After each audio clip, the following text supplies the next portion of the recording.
লেবাননের সশস্ত্র গোষ্ঠীর বিরুদ্ধে হামলা অব্যাহত রাখার ঘোষণা দিয়েছেন ইসরায়েলের প্রধানমন্ত্রী বেনিয়ামিন নেতানিয়াহু। তিনি হুঁশিয়ারি দিয়ে বলেছেন, যেখানে প্রয়োজন সেখানেই তাদের লক্ষ্য করে অভিযান চালাবে ইসরায়েলি বাহিনী।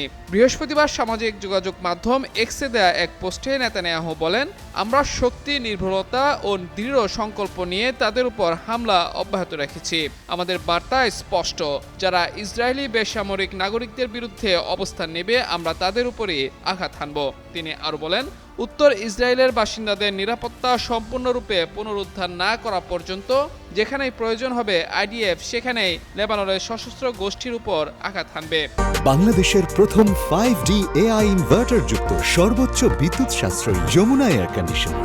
এদিকে ইরানের সঙ্গে যুদ্ধবিরতি চললেও লেবাননে ব্যাপক হামলা চালিয়ে যাচ্ছে ইসরায়েল। স্থানীয় সময় বুধবার দেশটির রাজধানী বৈরুত এবং দক্ষিণাঞ্চলের বিভিন্ন স্থানে একসঙ্গে 100টিরও বেশি বিমান হামলা চালায় দখলদার বাহিনী।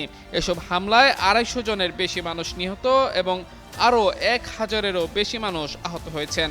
অন্যদিকে অবিলম্বে লেবাননে হামলা বন্ধ করতে ইসরায়েলকে কঠোর হুঁশিয়ারি দিয়েছে ইরানের ইসলামিক বিপ্লবী গার্ড বাহিনী আইআরজিসি। এক বিবৃতিতে আইআরজিসি ইসরায়েলকে সতর্ক করে বলেছে, অবিলম্বে লেবাননের উপর আগ্রাসন বন্ধ করা না হলে এর কঠোর জবাব দেওয়া হবে। সেই সঙ্গে শুক্রবারের আলোচনায় ইরান অংশ নেবে না বলেও হুঁশিয়ারি দিয়েছে ইরানের পররাষ্ট্র মন্ত্রণালয়।